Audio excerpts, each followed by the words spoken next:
बहुत सारे इलाकों में ऐसा होता होगा कि जहाँ पर गैर लोग पूजा पाठ वगैरह करते हैं, वहाँ पर मुस्लिम लोगों को दावत दी जाती है, तो उनकी पूजा पाठ में मुसलमानों का शरीक होना और फिर पूजा के बाद उनके प्रसाद को खाना, ये शरअन हुजूर कैसा है?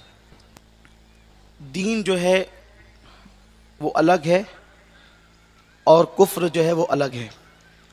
मज़हब इस्लाम नाम ही उस दीन का है जिसने आने के बाद ईमान और कुफ्र को अलग अलग कर दिया। इस्लाम के आने से पहले अबू बकर जन्नती और अबू जहल जहन्नमी, ये दोनों साथ साथ रहते थे, लेकिन जब इस्लाम आया तो अबू जहल अलग हो गया और अबू बकर अलग हो गए। इसीलिए कुरान को फुरकान कहते हैं कि उसने मोमिन और काफिर में फ़र्क बिल्कुल वाज़े कर दिया। तो ये जो बुतों की पूजा है ये शिर्क है, बल्कि शारे बुखारी हज़रत अल्लामा मुफ्ती शरीफुल अक़सा अमजदी रहमतुल्लाह अलैह मुबारकपुर अशरफिया के साबिक सदर मुफ्ती उस्ताजुल असातिज़ा उस्ताजुल उलमा, आप फरमाते हैं कि अगर किसी गाने में कुफरिया कलमा हो, उसको खुश रह कर के सुना तो भी काफिर होगा।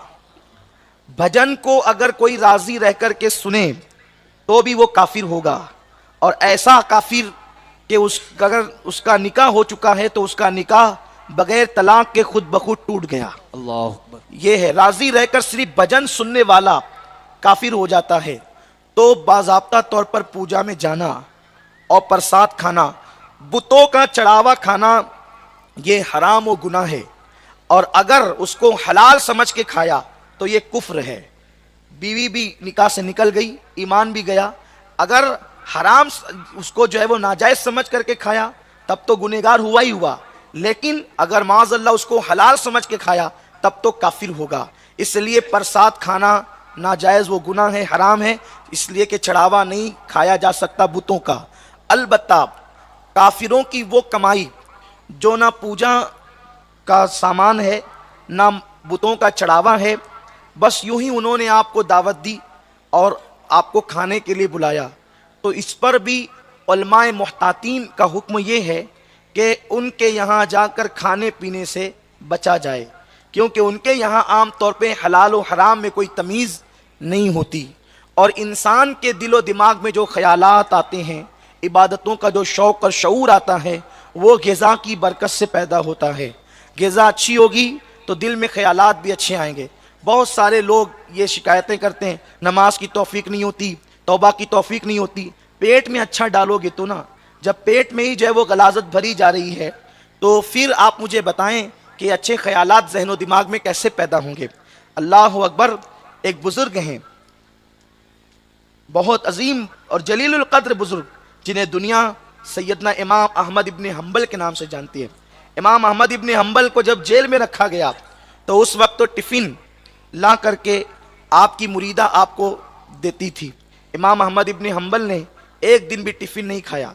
जब आप जेल से आज़ाद हुए तो उस मुरीदा ने कहा कि मुझे पता चला है कि एक दिन का टिफ़िन भी आपने मेरा नहीं खाया, क्या आपको मुझ पर शक है कि मेरे घर की कमाई हलाल नहीं?